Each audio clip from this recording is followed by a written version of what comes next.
Welcome students in this video Compton scattering part 1। Compton scattering क्या है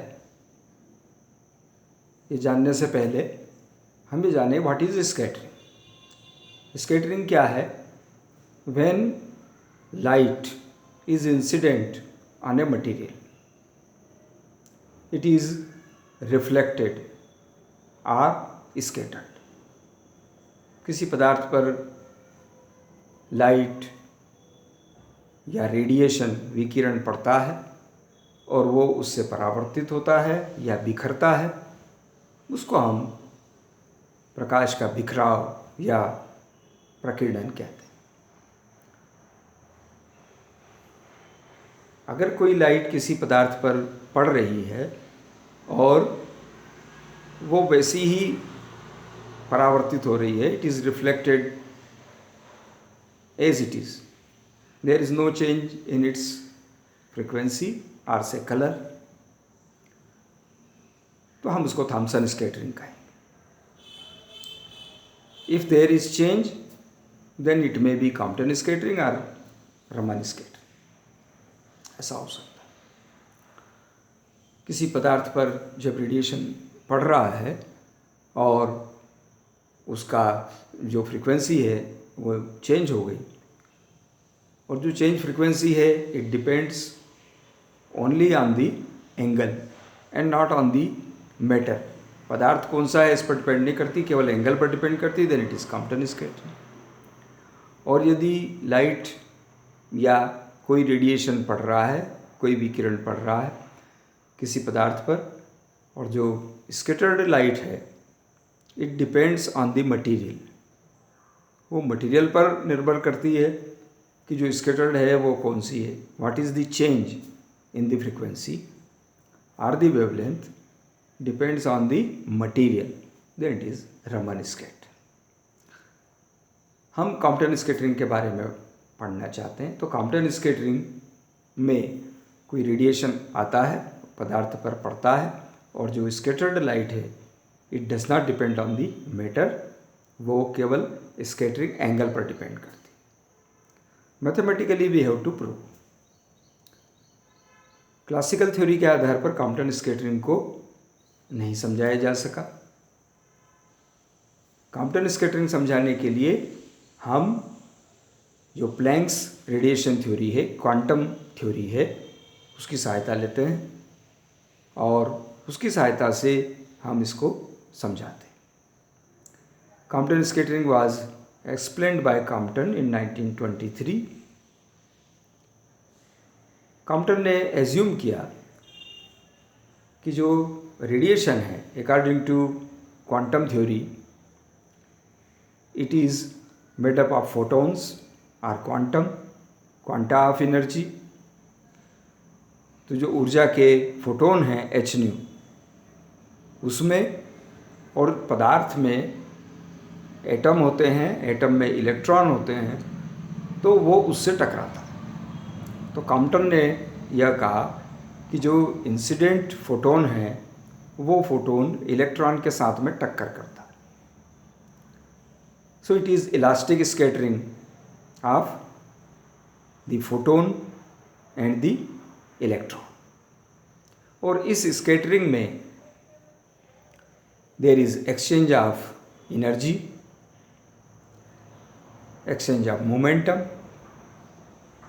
obeying the laws of conservation। इस टक्कर में ऊर्जा का आदान प्रदान होता है, संवेग का आदान प्रदान होता है, और कंजर्वेशन लॉज जो संरक्षण के नियम हैं, ऊर्जा संरक्षण का नियम और संवेग संरक्षण का नियम, वो इस पर लागू होता है। तो हम देखते हैं ये किस तरह से होता है। Consider a photon is coming in this direction of energy h and it strikes the electron and we assume that electron is at rest. ऐसा मान लिया कि इलेक्ट्रॉन विराम पर है। जब टक्कर होती है तो ये जो फोटोन है ये स्कैटर होता है इंसिडेंट डायरेक्शन से in theta direction. It goes in this direction with energy h nu dash, which is definitely less than h nu, and electron is also scattered in this direction. Say this direction is theta, this direction is phi. Electron goes in this direction with velocity v. So we can now write conservation of energy h nu is converted into h nu dash, which is smaller than h nu. A part of it is imparted to the electron plus electron energy. Electron energy is rest mass energy minus करेंगे m सी square में से. So m minus M zero C square is the energy of the electron using the relation equal to m C square. यहाँ rest पे था तो M zero सी square थी, बाद में मोशन में आ गया तो हो गई एम सी स्क्वायर.